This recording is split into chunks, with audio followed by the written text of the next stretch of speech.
en las redes sociales, la encuesta del concejal de Asunción, Hugo Ramírez, causó revuelo. Conversamos con él y esto fue lo que dijo.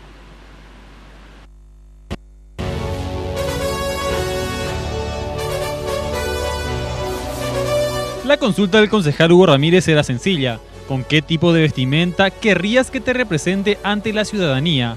Pero la fama del edil, luego de presentar varios proyectos pintorescos, logró que una vez más esta fotografía se convierta en viral en redes sociales. Las 4 opciones iban desde la mayor elegancia, traje y corbata, hasta una tenida sport en zapatillas deportivas y ropa de gimnasio. La pregunta surgió porque entregábamos la llave de la ciudad al secretario general de la ONU y cuando alzábamos en las redes nos decían: te queda bien el traje. Yo no soy habitué de eso, entonces por eso nos atrevimos a preguntarlo.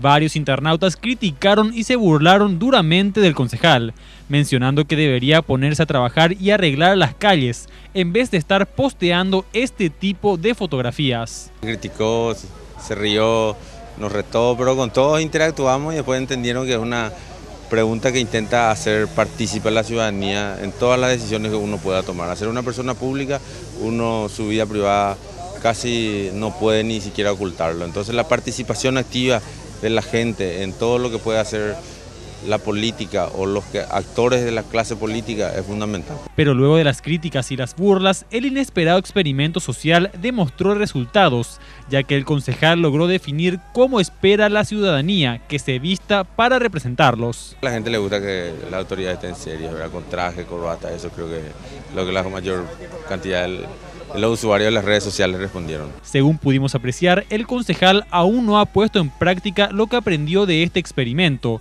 pero afirmó que aún no viste de traje y corbata porque las puntuaciones aún están muy reñidas.